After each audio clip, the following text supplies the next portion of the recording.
Good evening. I'm here on behalf of Gale of Waterdeep. He wishes to extend you an invitation for a private conversation in a more suitable locale. You are speaking to a mere projection of Gale.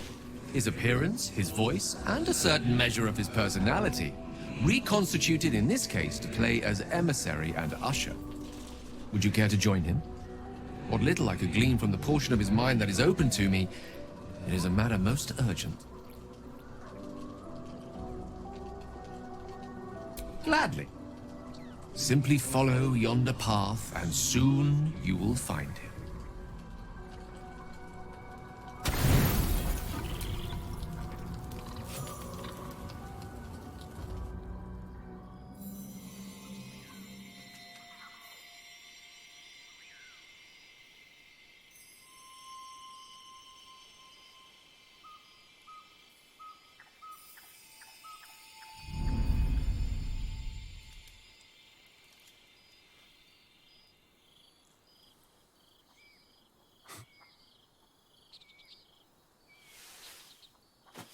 I love this time of night.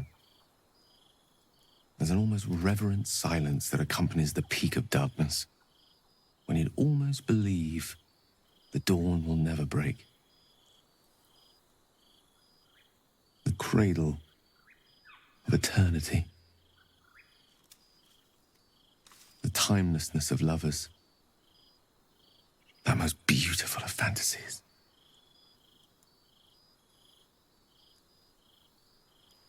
Indeed.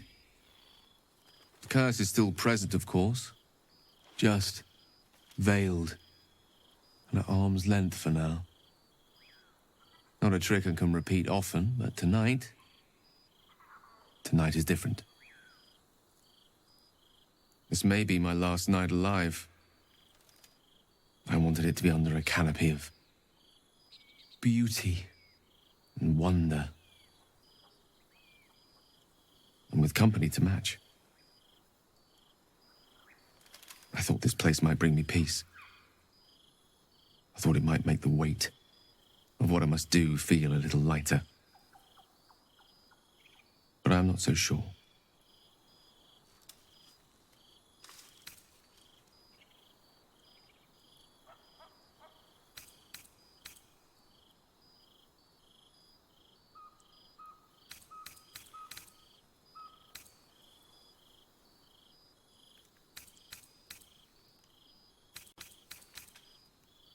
Afraid? No. I am terrified.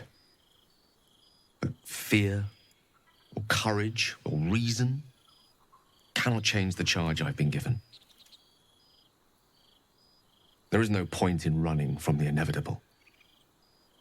Better to meet it on my own terms.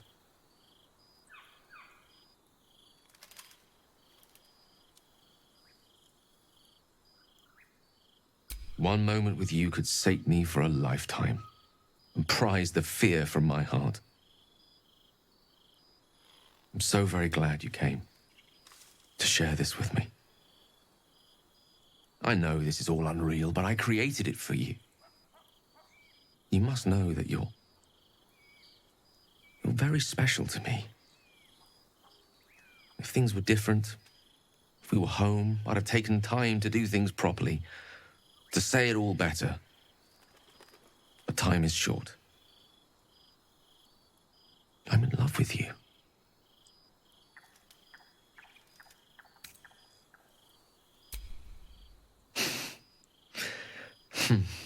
That's a relief. It would be a shame to spend my final hours making an ass of myself.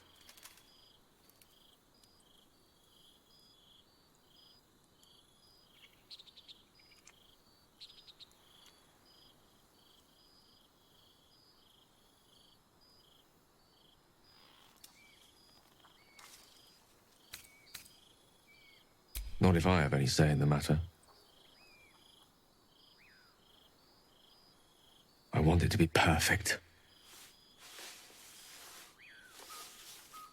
To bond with you in the way the gods do, intertwining our spirits in visions of the weave.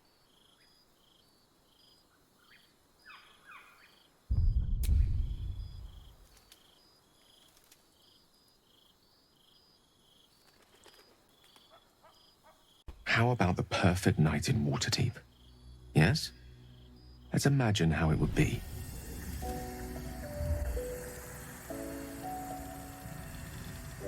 The scene is this. You and I stand in the room that is the center of my universe. Sculptures, the paintings, the walls enlivened by the spines of 1,000 books. The grand piano plays the Lyrian suites all by itself, and as we look out beyond the arches that lead to the terrace, we see the weary sun take its daily dive into the sea.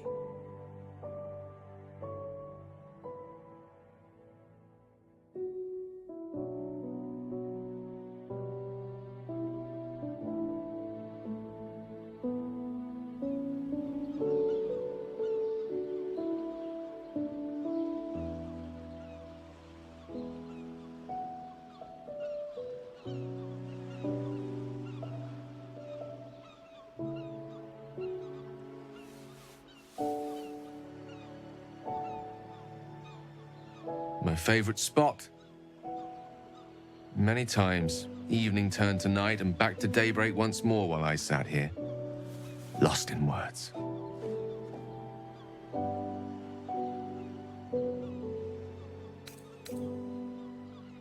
Oh, allow me to live dangerously while I still can. This one here is called The Art of the Night. It details the first 1,000 nights of a newlywed king and queen. They turned everything they did into an art.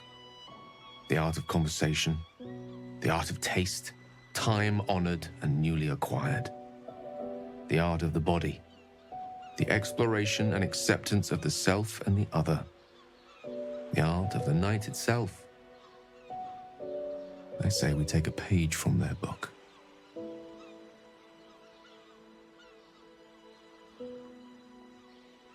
Then let's set the book aside and be blank slates on blank sheets. Delightfully new. What do you say?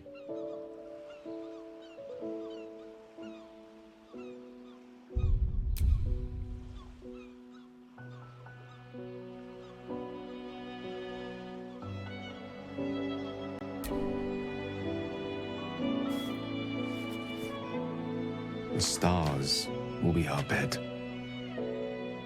Come here.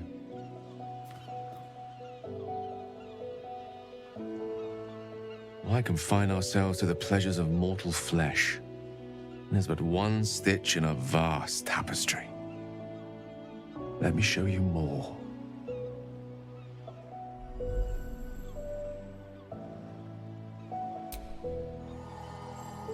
Your bodies and minds weave together in a masterpiece of intimacy.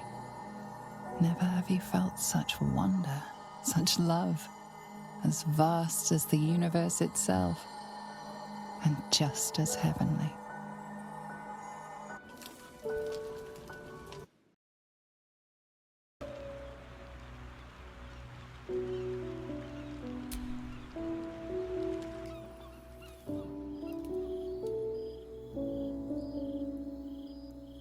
The old ways, then. If that is what you wish, so be it. A small gesture towards your comfort.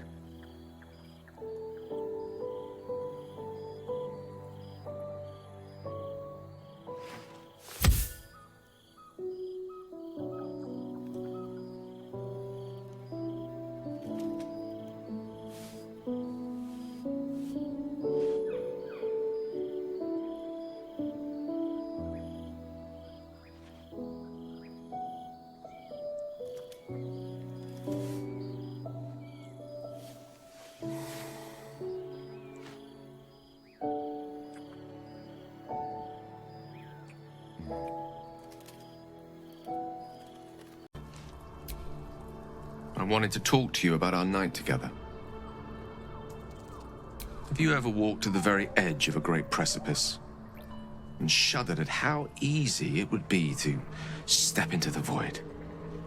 Ever since Elminster told me of Mistra's expectations of me, it felt like I've been walking along such a cliff face.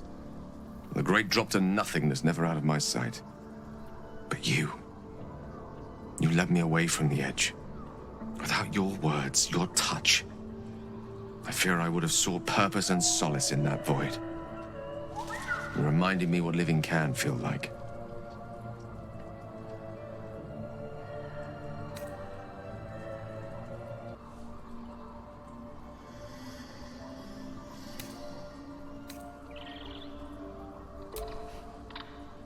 I had been hoping you'd say that. To be an object of pity. I couldn't live with that. I hope the end is much farther away than I had suspected. I hope that night meant as much to you as it did to me. And I hope we will have more time together. Together. Alone.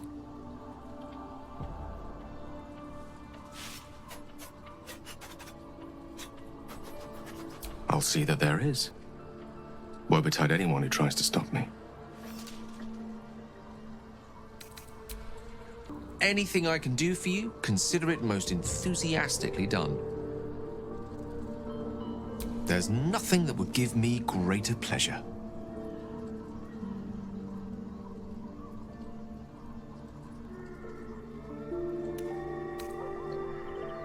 You must know, our relationship is the brightest spot in our otherwise bleak endeavor. To know you love me for the man I am and not the magic I command. None have loved me so purely before. You are everything to me. And yet our relationship is only a nascent fraction of what it will become. You give me hope. And I've not had that in some time.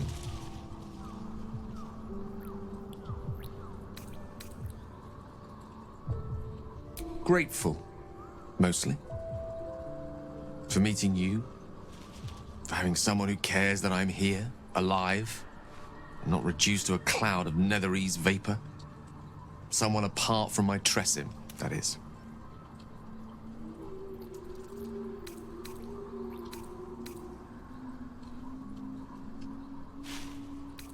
Plenty of them, and all complicated. It's not easy to turn away from one you once loved, but now that I see our relationship with all the illumination hindsight has to offer, I mostly feel only regret. I was not the first wizard to fall under her spell, nor will I be the last. I was an amusement to her. Mortal to be trifled with, amused and eventually discarded. I regret the way I hurt her, of course I do. But she would have seen me destroy myself to earn her forgiveness. There's no love lost between us. None at all.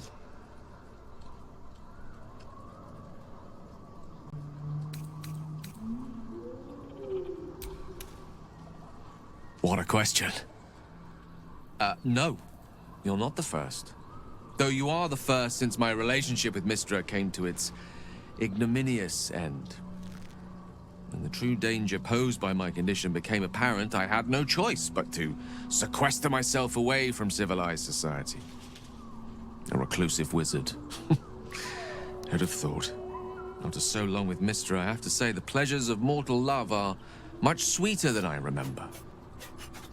But perhaps that's simply because it's with you.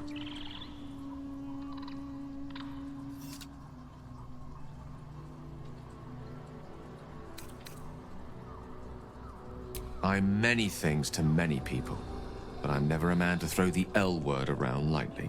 I said exactly what I meant. I love you. You should never, never doubt that. There's nothing that would give me greater pleasure.